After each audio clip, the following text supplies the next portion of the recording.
Hi everyone, I am Dr. Anisha, your microbiology faculty, and today I will be talking about two very important species of a parasite, that is Taenia.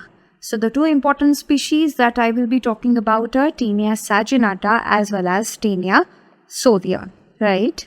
And under these two species, I will be talking about their morphology, their life cycle, cysticercosis as well as neurocysticercosis, which is a very important and high yield topic.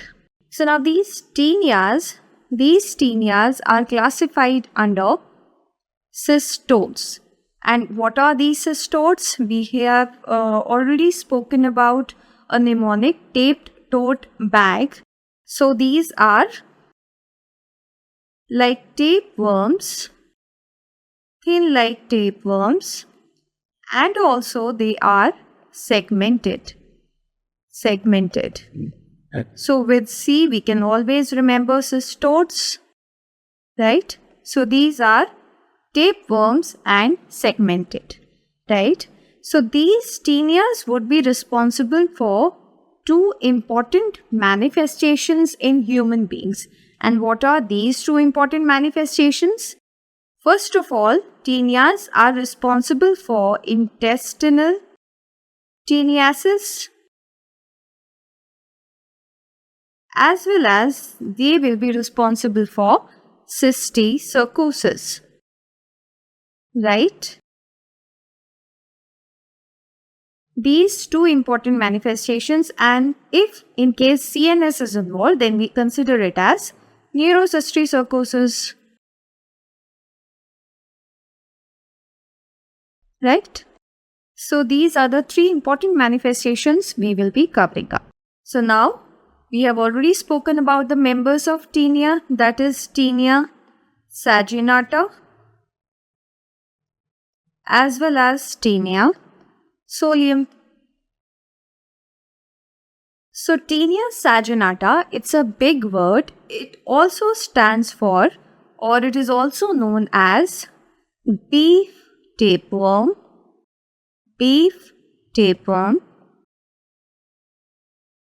saginata, right? And it will be responsible for only intestinal teniasis. So you can remember from the name itself, IN. So it will be responsible for intestinal teniasis.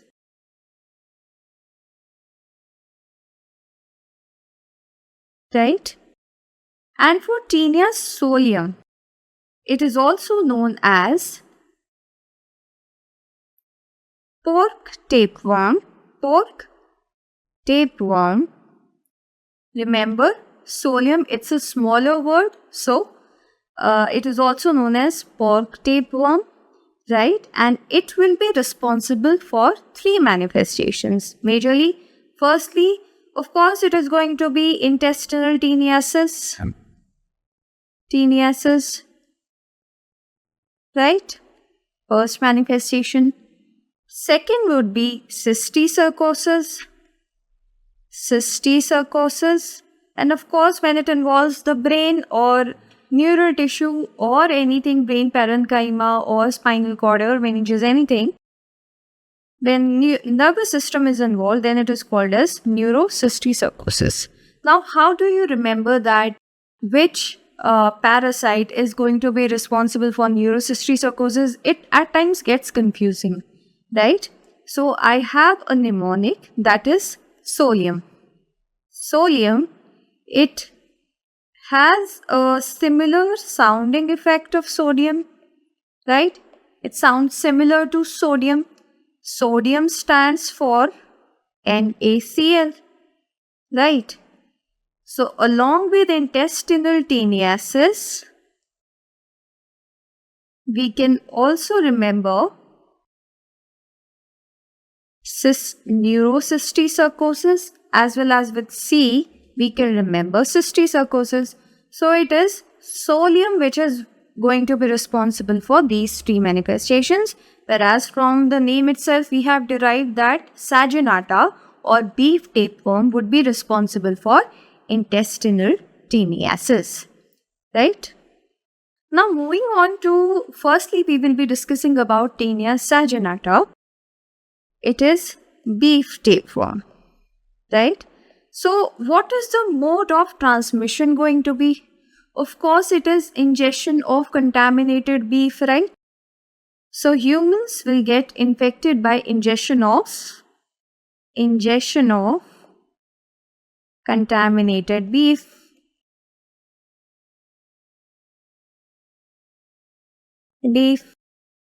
Right? So what is the definitive host is going to be? Who's the definitive host here?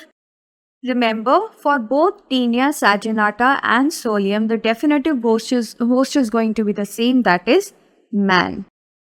Man is the definitive host. And what is the intermediate host? Because we said that this is a beef tapeworm, so intermediate host is going to be cattle, beef for cattle, right? So the intermediate host is going to be cattle. Now you must know that these Taenias or cystodes, they exist in 3 morphological forms. We will be discussing that in next section. So these will be present either as eggs or larval forms or adult worm, right? 3 morphological stages would be here. So when we are talking about that we get infection by ingestion of contaminated beef, so what stage are we eating? What infection are we getting? Or what stage of the parasite are we ingesting? It is the larval form. So what is the infective form? It is the larval stage, right? And what do we call this larval stage in Taenia saginata? It is Cysticercus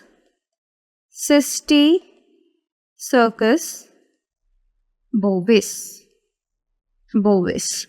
Remember, B standing for bovine.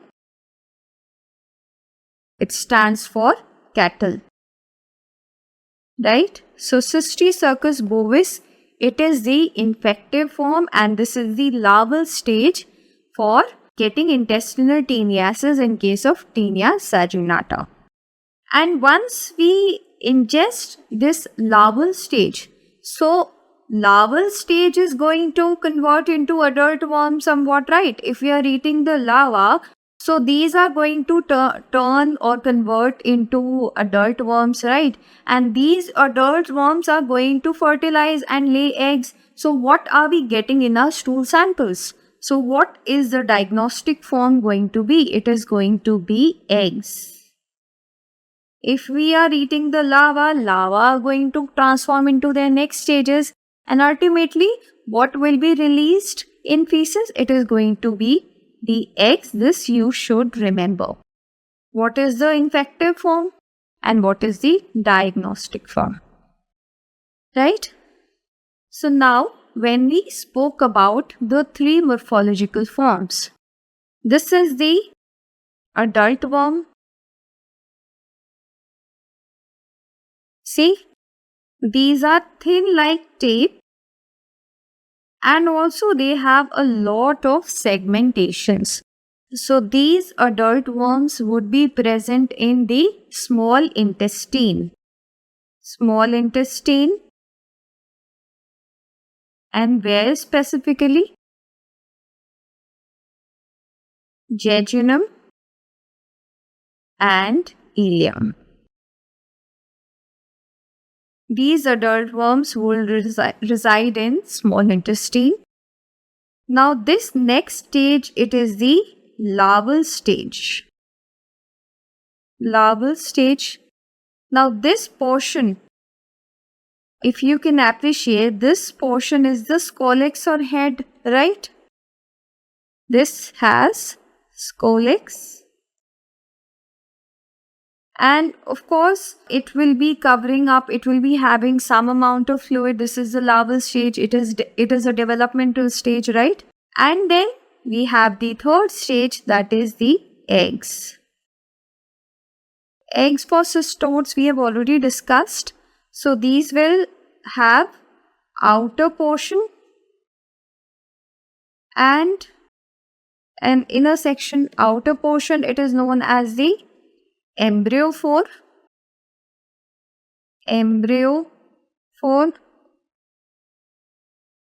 which are also radially striated. We all can appreciate these radial striations in this particular image, right?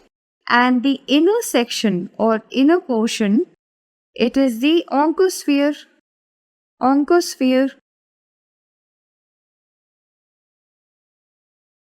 right?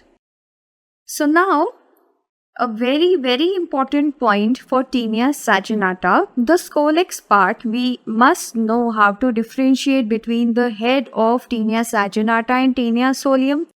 So these four portions, these four things, these are nothing but the suckers. Four suckers would be present. These are nothing but, these are used for attachment of the parasite to the intestinal walls, right? So this is the scolex of Taenia saginata.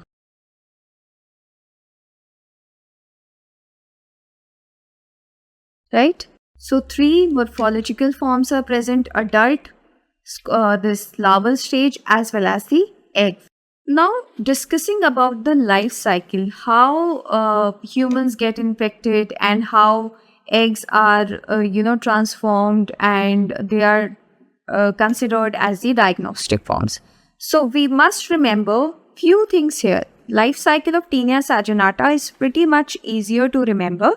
So we will first see man acquires infection.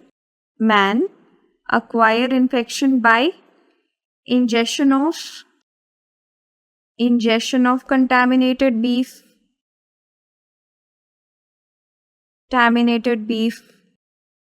Right? Now this beef, this contains what? It contains the larval stage, or we call it Cysticercus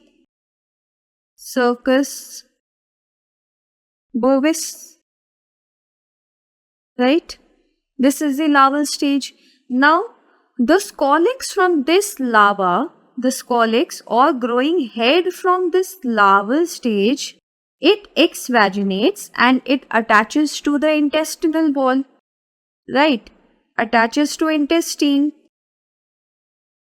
And once getting attached, these are going to transform into adult worms. They are going to fertilize and ultimately they will lay eggs. Adults. And they lay eggs, right? So these eggs are ingested by the cattle or the intermediate host, right? So these eggs would be taken up by the cattle.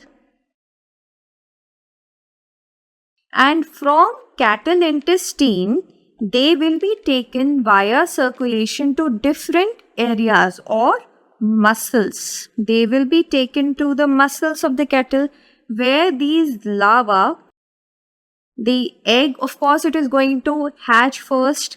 The oncosphere is released, which is going to be taken to the intestine, and from the intestine it is going to be taken via circulation to the muscles, where the larva, it is going to get deposited. Larva gets deposited as cyst, and these larval stage or the muscles of these organisms or these animals, cattle, they will be taken or ingested by human beings, and this is how the cycle continues. So this is a simplified version. What are we getting? How are we ingesting? What are cattle eating? And finally, where are those cysts getting deposited? So let's see that with the help of an image, right? So first things first, what is occurring here? Man is acquiring infection by ingestion of undercooked beef containing Cysticercus bovis, right? This is the first step. So we have already discussed the scolex from the larva exvaginates and it is anchoring to the intestine, right? And in intestine, adult worms they form, and after 10 to 14 weeks, fertilization is occurring. And because of fertilization, eggs are released in the feces. Can you see the clear outer embryophore and the inner section, that is oncosphere? And you must also know that there are 6 hooklets also present. 6 hooklets also present, right? And so once these eggs are released, these eggs are ingested by the cattle, and the oncosphere hatches and penetrates the intestine, and via circulation they are carried to skeletal muscles, which are very well ingested by human beings, and this is how the cycle continues. This is the simplest cycle we have for tinea, right? So what are the manifestations? For once a human being or we human beings consume these undercooked beef, what do we get? Firstly, the patient is asymptomatic, right? And over time, they only get to know that they have some infection when they see these segments, these tapeworm segments in their stool, right? And what are these segments? These are nothing but proglottids. In stool samples, these yellowish white segments would be visible in the stool sample, and this is when the human being first notices that yes, they have some sort of infection. So these are somewhat motile. These are considered to be motile, and these are flat just like tape, and these would be visible to humans. So when these proglottids pass in stool samples, what are the symptoms that the patients might get?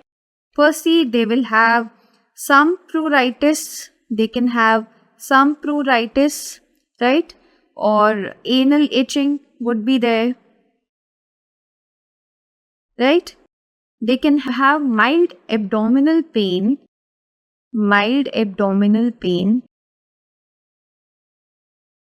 They can have constipation or diarrhea.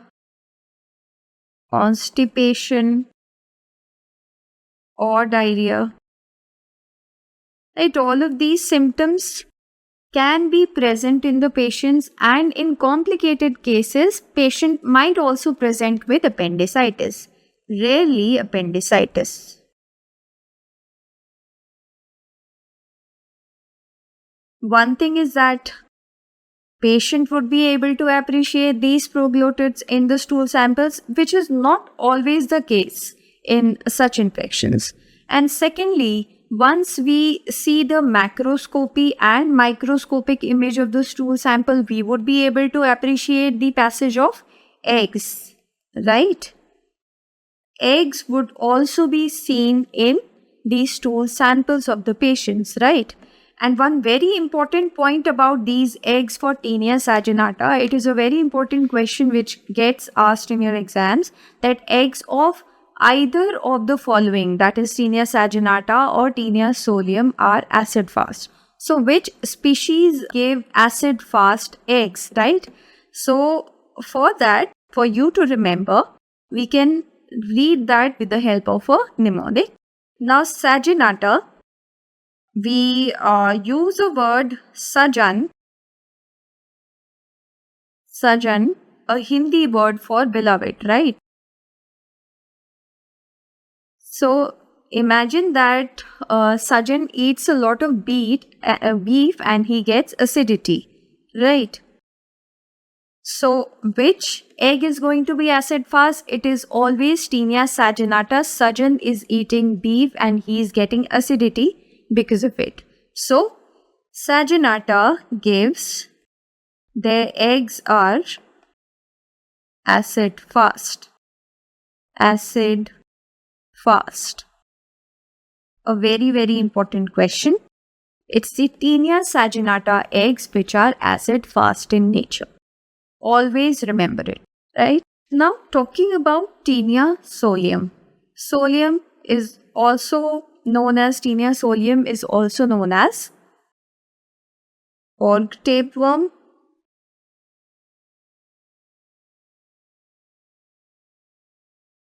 Now we have already seen what is Taenia solium responsible for. It will be responsible for intestinal teniasis. Teniasis, cysticercosis and neurocysticercosis, right?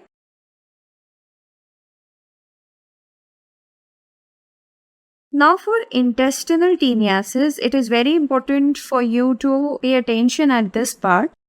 Now for intestinal teniasis, the definitive host is same. Definitive host is going to be man. And for the intermediate host, we have for Taenia saginata, we had cattle as intermediate host. But now when we call Taenia solium as pork tapeworm, so what is the intermediate host going to be? It is going to be pig. Pig is going to be the intermediate host. Remember, it is only for intestinal teniasis, right? So now when we move ahead to cysticercosis and neurocysticercosis, it is very important that you know this, that the definitive host and the intermediate host are going to be the same, that is man. No animal would be responsible for cysticercosis and neurocysticercosis. No intermediate host would be there. Definitive host or intermediate host is going to be same for development of cysticercosis and neurocysticercosis, right? So what are the organs most commonly affected?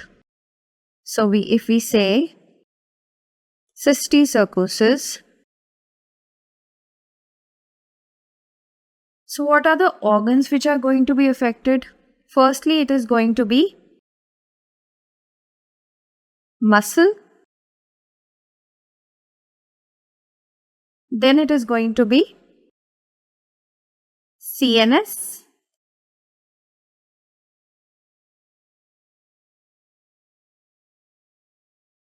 And for thirdly, it is going to be the eyes, which are going to be most commonly affected organs for cysticercosis, right? You must remember all of this. Now let's briefly discuss about or try to remember about the infective and the diagnostic forms and mode of transmission. So firstly, we are talking about intestinal teniasis.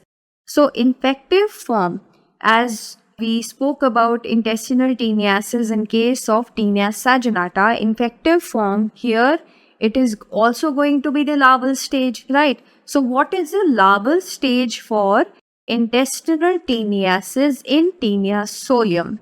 It is going to be cysticercus cellulose. Now the name of the larval stage has also changed. For saginata, it was Cysticercus bovis. For Taenia solium, it is Cysticercus cellulose. So larval stage, it is going to be the infective form. So once the larva develops into the adult and finally they lay egg, what is the diagnostic form? What will we get in the stool sample? The diagnostic form, it is going to be the eggs, right? So now for cysticercosis, to get cysticerci or cyst in our muscles, do we need to ingest? What is the infective form going to be? It is the eggs which are going to be the infective form for development of cysticercosis. And what is the diagnostic form? Diagnostic form, it is of course going to be the larval stage. And where are these larvae getting deposited in the human body? These are three organs, that is muscle, CNS and eyes. So what are the diagnostic form for cysticercosis? It is the larval stage.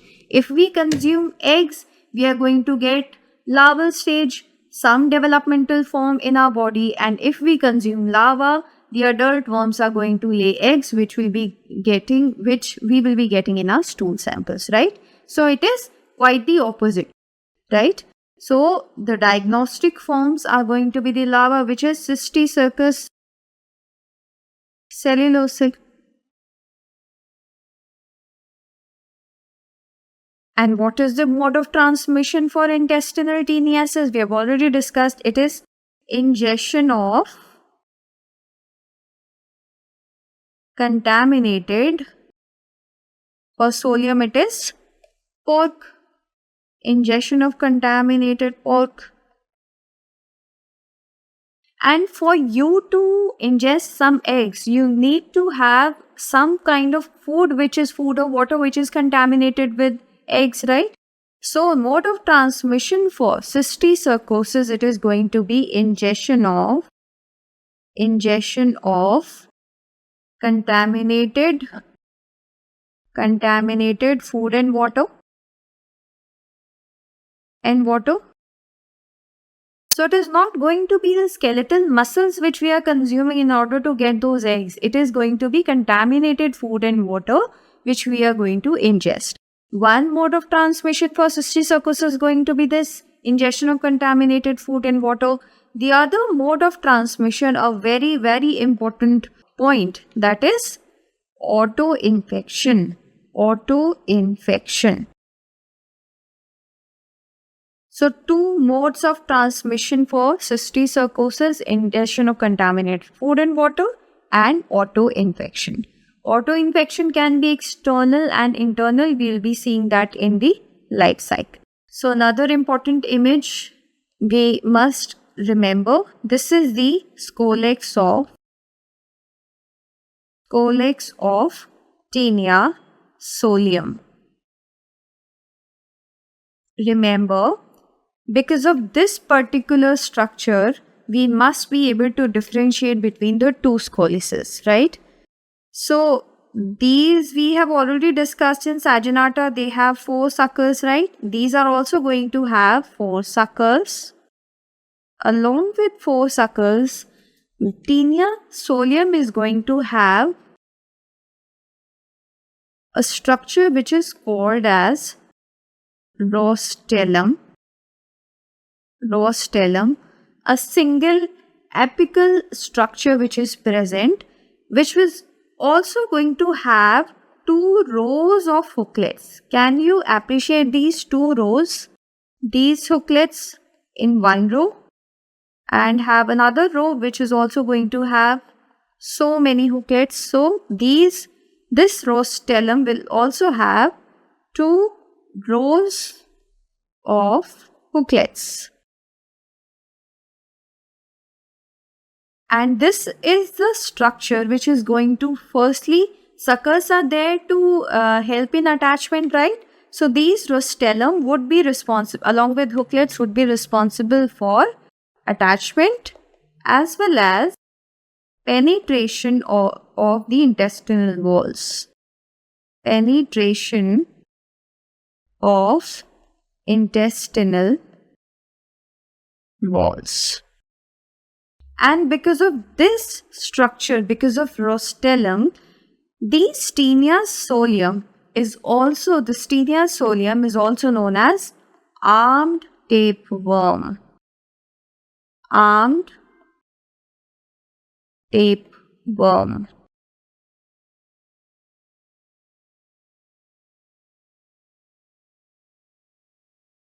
Right? So now discussing about the life cycle. So some very short important points, and we will be able to appreciate with the help of the full image, right? So firstly, we will be talking about intestinal teniasis, right? So the life cycle is somewhat similar for Solium and Saginata for intestinal teniasis. It is only the infective form which is different, that is Cysticercus bovis for Taenia saginata and Cysticercus cellulose for Taenia solium. And also, what are the 2 different intermediate hosts? For Saginata, it is going to be cattle, right? Beef. And for solium, the intermediate host is going to be pig. So firstly, man is acquiring infection by ingestion of contaminated pork in case of Solium. Man acquire infection by eating contaminated pork, right? So this pork contains the larva, right? So the scolex from the larva, it is going to exvaginate and it is getting attached to the intestinal wall, right? And after that, adult worm forms, and after fertilization, eggs are released. So these eggs are eaten up by pigs. These eggs would be eaten up by pigs, and the eggs are going to hatch. The oncosphere is going to get released, and this oncosphere is going to the intestine, right? And from intestine, these will be taken via circulation in the skeletal muscles, and it is the larva which is getting deposited in the skeletal muscle, and this larva would be eaten up by man, or the muscle would be eaten up by man in form of undercooked pork. Undercooked pork. So for intestinal teniasis, the life cycle remains the same, right? Now for cysticercosis,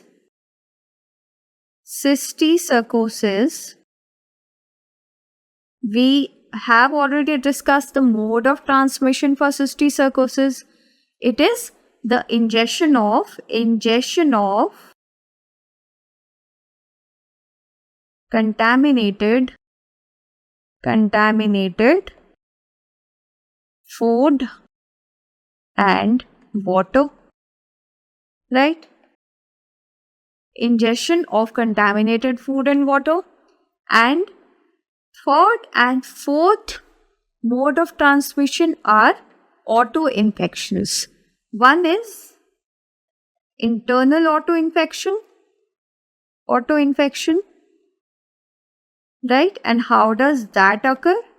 When the eggs are thrown back into the stomach after ingestion by reverse peristalsis.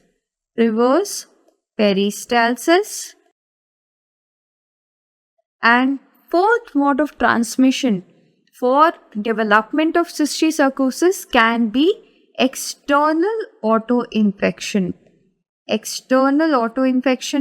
And how does that occur?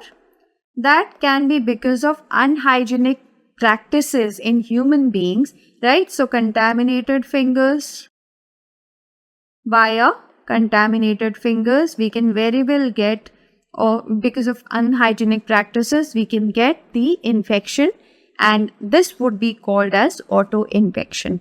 External and internal auto-infections are also very, very important when we talk about Taenia solium infection for neurocysticercosis as well as for cysticercosis, right? So now let's see that with the help of the life cycle, right? We have already discussed for intestinal teniasis, undercooked pork is taken by man, right? And finally, after fertilization, eggs released in the feces, which are ingested by pigs. And this is the first. This part, it is the intestinal teniasis.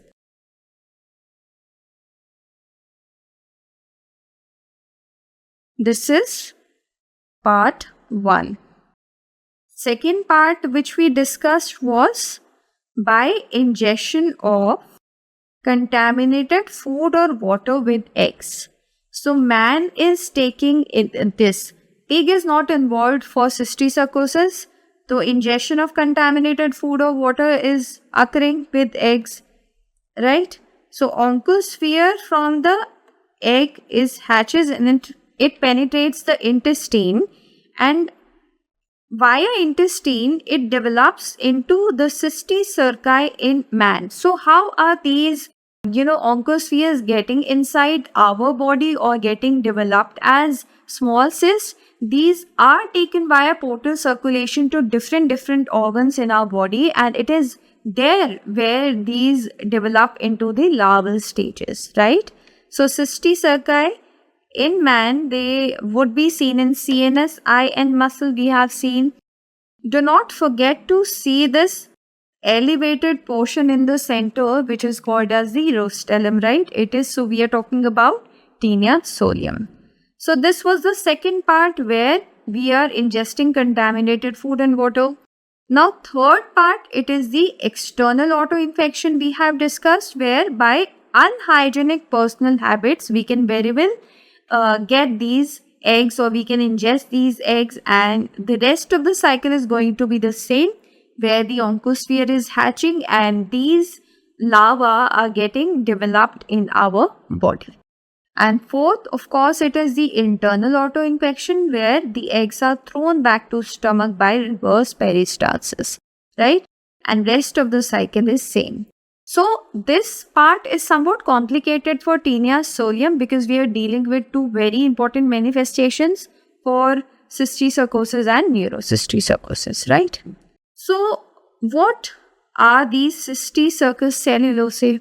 We have already seen these are nothing but small structures. These are cysticercus cellulosae. These are nothing but these bladder-like cavities, right?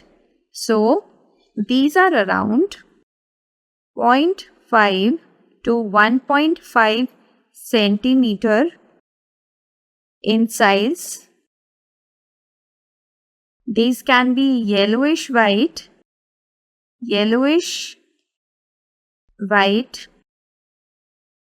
structures which have two sections. The outer cavity, it contains around 0.5 ml of vesicular fluid, right?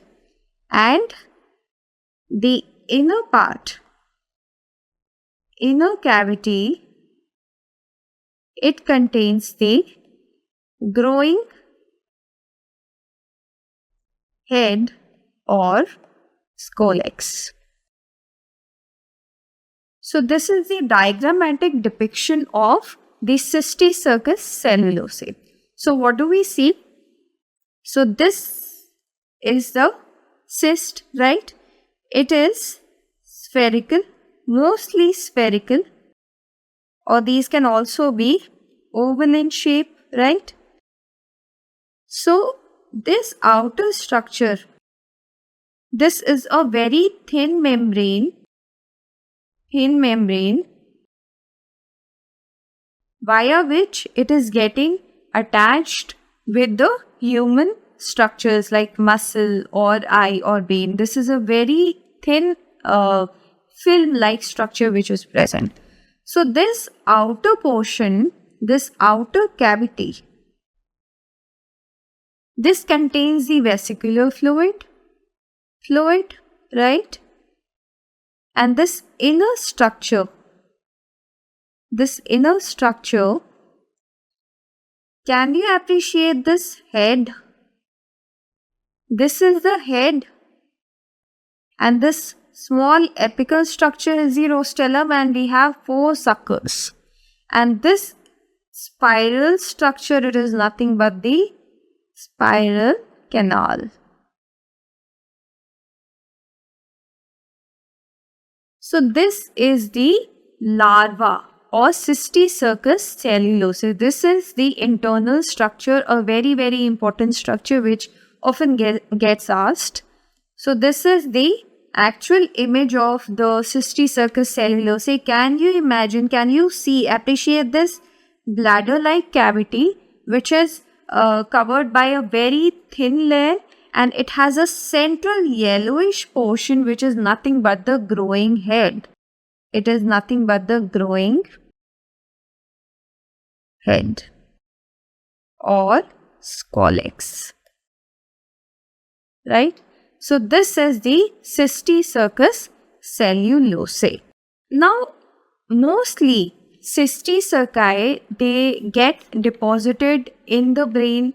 These cysts form in the brain parenchyma or meninges or spinal cord or any of such structures. So in 60 to 90% cases, it is the CNS that is getting involved. right? So if in case these cysts get deposited subcutaneously, right, they will be felt simply as nodules. These would be felt as small subcutaneous nodules, right? So now if they get deposited in muscles, they will of course going to cause pain, muscular pain, right? Patient might present with hypertrophy, pseudohypertrophy, pain, pseudohypertrophy,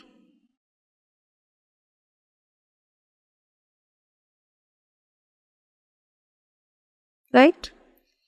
And once the eyes get involved, if in case eyes get involved, these can affect lids, they can affect sclera, conjunctiva.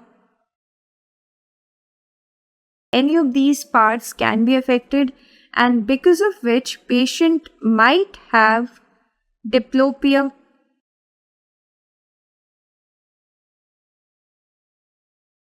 Patient might get pain in the eye. Patient might complain of vision loss, right? So these are all complications and symptoms associated with the deposition of these cysts inside the different organs in our body, right? So now for neurocysticercosis, you must remember two important things, that Taenia solium, it is responsible for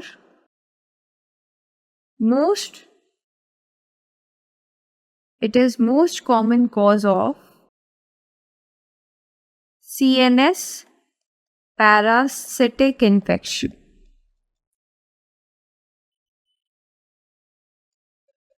which is neurocysticercosis, and it is also responsible for, it is the most common cause of adult onset epilepsy. Two very important points for you to learn, right? So what is the most common site that neurocysticercosis affects? Of course, it is going to be the involvement of CNS, right? So what is the most common site? It is subarachnoid space, subarachnoid space, which is followed by brain parenchyma.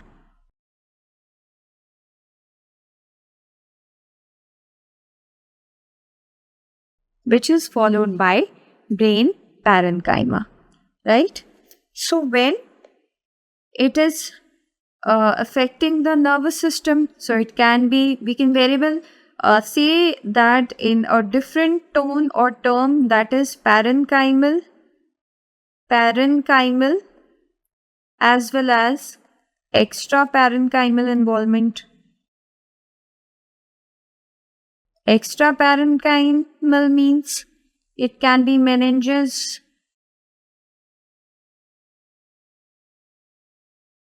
it can be ventricles,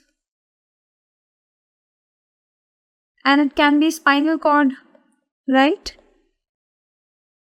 So when we say that ventricles might get involved in neurocysticercosis, so in certain situations where these cysts get deposited in larger cavities like ventricles, so these cysts, they not just get, not just have 0.5 ml of vesicular fluid, they can become enlarged and can have at least up to 60 ml of this vesicular fluid, and these are very large, and such cases, they can have cavitations. These cysticerci are known as cysticerci racemosus. You must remember these. Enlarged ventricles, they'll have a larger amount of fluid inside, and they will be very enlarged cysts which will occupy these large spaces. So these will be known as cysticercal racemoses, right? So it can be either meninges, ventricles, spinal cord, and subarachnoid space being the most common and most important area which is involved in neurocysticercosis. This is a very, very important question, right? And when parenchyma or when brain parenchyma it is involved, then we consider it as parenchymal involvement, brain tissue, right? So now, what are the clinical manifestations? So firstly, initially, patient is going to be asymptomatic. One thing, right? So now imagine if you have any space occupying lesion in your head, in your brain. What is the first symptom that you will get? Apart from being asymptomatic initially, what will you have? It is going to be the development of seizures. And we have already discussed that Tinea solium causing neurocysticercosis, it will be responsible for most common cause of adult onset epilepsy. And what is the age group when we discussed about adult onset epilepsy? It is usually the later years, that is 30 to 50 years of age, right? You must remember this as well. So now, firstly, patient will have seizures, right? And because of any space occupying lesion, what will happen? Patient might develop hydrocephalus, right? There can be increased intracranial pressure.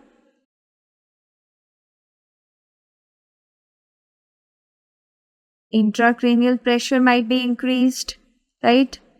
Patient will have hypertension. Patient might develop hypertension, right? Patient might develop dementia. And there can also be focal neurological deficit. All the signs and symptoms which a patient might develop might have once neurocysticercosis or these cysts get deposited or they develop in our brain tissues, right? Now, very, very importantly, you must know that there are 4 developmental stages of these neurocysticerci. So there are 4 stages. Now, how do you remember the names of these 4 stages? So, we have a mnemonic VMMC, right? Vardhaman Mahavir Medical College in Delhi. So, we replace this M with N. So, what do we get? It is VNMC.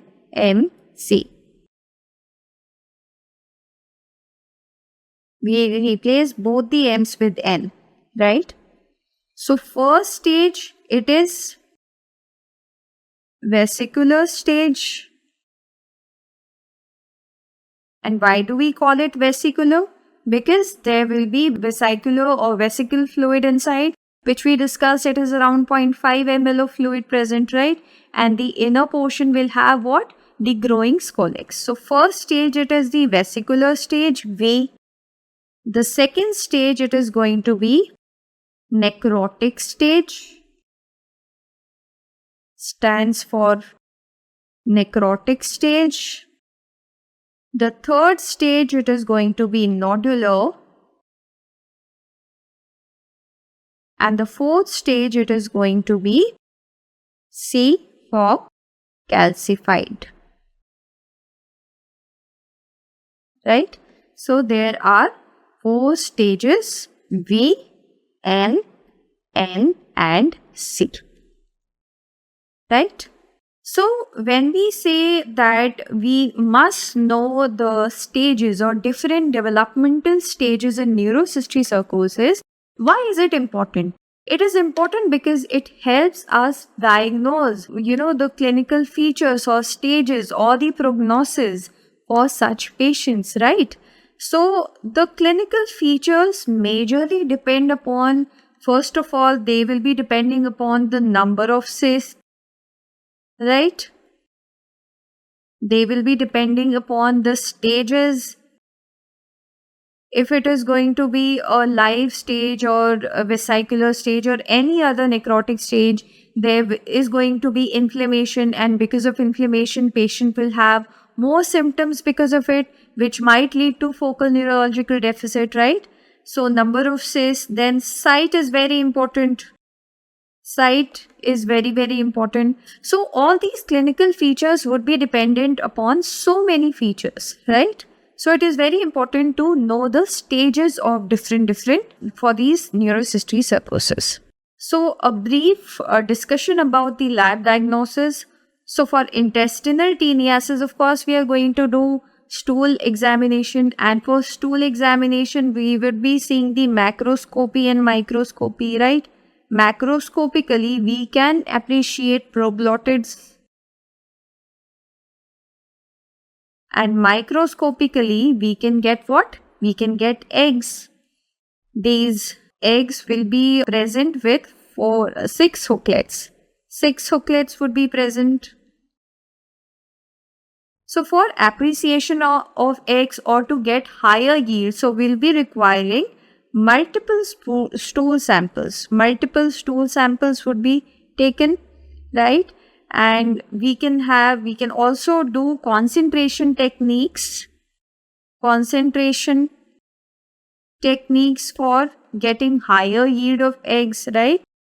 So these will be important for intestinal teniasis. And for the identification of neurocysticercosis, majorly neurocysticerci they will be appreciated with the help of certain radiological investigations like CT and MRI. CT would be more useful for calcified lesions, whereas MRI will help us detect the different stages, if there's any inflammation, right? So a better visualization is done for in MRI, right? If there's any infection or inflammation, if present. So CT and MRI are going to be the gold standard techniques for radiological investigations for diagnosis of neurocysticercosis. So what do we get for such cases? So for this image, can you appreciate these small structures, these small round structures, right? We are able to appreciate 3-4 structures. So can you see these structures which have an outer portion and it has a small dot inside? A small dot inside. So can we say that we have an outer hypodense area as well as inner these small dot-like structure which is hyperdense.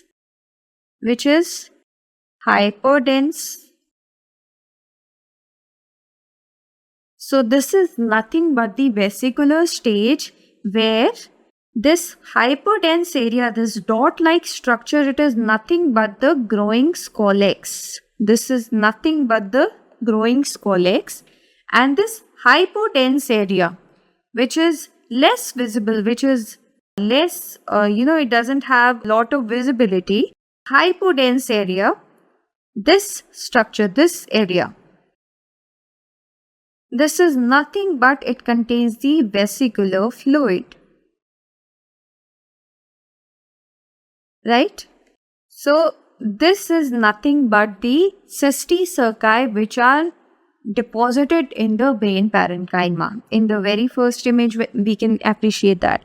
Now in the second image, can you appreciate these small hyperdense areas, these small dark areas, it doesn't have two dimensions to it. There's no hypodense or hyperdense. There's just one hyperdense area. These small dot-like structures which are present in the brain parenchyma. So these are nothing but calcified lesions.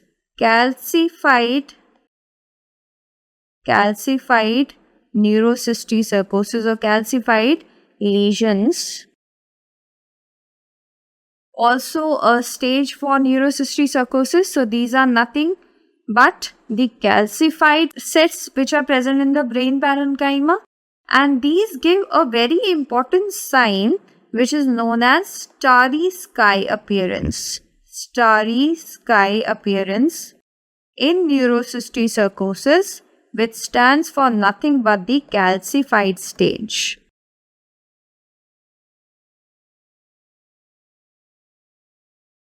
This is also one ring enhancing lesion. So neurocysticercosis can also be seen as ring enhancing lesions. So these are nothing but the lesions, these cysts which are present in the brain parenchyma. And in this image also we can see a small dot-like structure inside which is covered by some clear area, and it has an outer ring-like structure, right? So around these cysts, there can also be inflammation which is very much visible under microscope. So we can imagine that. And in case in exams you get such images, do not get confused with tuberculoma because it also has ring enhancing lesions. Always look for the central dot area, which is the diagnostic or pathognomic for neurocysticercosis. Neurocysticercosis, right? So now we have seen the radiological investigations, CT or MRI. These are the gold standard. We can also look for antigen and antibody detection, which will be done with the help of ELISA. The other investigations that we can do, these can be Western blot, right? We can also do histopathological imaging, right?